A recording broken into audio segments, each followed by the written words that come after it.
Happy November, Jolo fans. Welcome to Jolo Winery and Vineyards and End Post Restaurant. Today we're going to show you my father's famous Thanksgiving stuffing, but it's not just for Thanksgiving anymore. We actually served it this past Saturday at our pickup party, and we had dozens of people ask for the recipe. They fell in love with it, so I figured, what the heck, let's do a video. So it's a super simple recipe, jam-packed with flavors. You can make it days in advance. In fact, I recommend making it earlier. It marinates kind of, all the flavors come together, so it actually is a little better when you make it in advance. It takes the heat off of you on Thanksgiving too. So what we have here is what we call the Trinity. So you have some onion, celery, and pepper. I like to use red pepper. It's a little sweeter, less bitter. So make sure when you cut the red peppers, you take the inside pith out. That white, after you pull the seeds out, there's always a little pith in there, still attached to the ribbing. You want to pull that white stuff off before you slice or dice into these small little cubes right here. So what we're going to do is we're going to start with the sausage. So you can get the Jimmy Dean sausage in a tube. You know, it's like this, not the patties or the links, but sausage without the casing basically. And we're going to take this all by itself in a hot pan and just start browning it. And we're going to get that nice and brown. It's going to take a while. You want to do medium-high heat. Be careful you don't scorch the bottom because there's no additional fat in here, just its own fat rendering.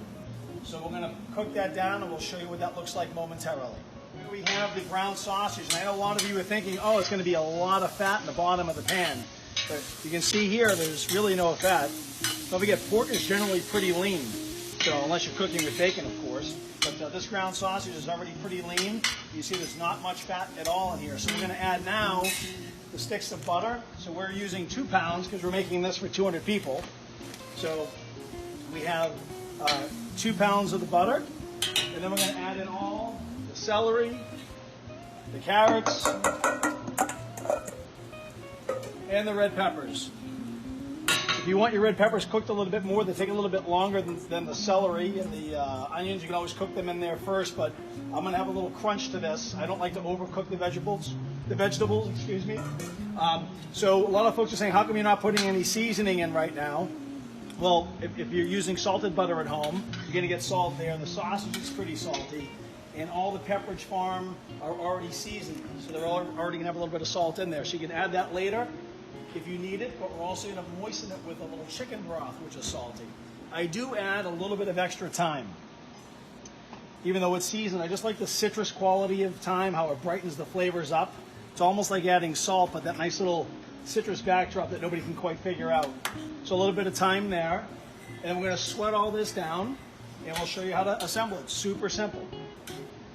Right, so here on the pan, you can see we have the butter, the celery, the red peppers, and the onion. And there's just still a little bite back, or al dente, on the vegetables, so I'm going to cut the heat off. So if you were at home and not making a big batch like I am, or we are, you can just take the stuffing mix and put it directly in to this one pot cooking. I've shut the heat off, so the heat is completely off now. There's no reason to let it cool. And for goodness sakes, do not put this stuffing inside the turkey. So you shouldn't really stuff your turkey with stuffing because the inside temperature of the turkey never gets hot enough because all the blood and the juices and the raw turkey juice drips into the stuffing. You'd have to get the stuffing to 170 inside the bird, which means the bird is like 180, 190, which means you've cooked it to kingdom come. So it's probably better served as a lawn ornament than a kitchen table ornament.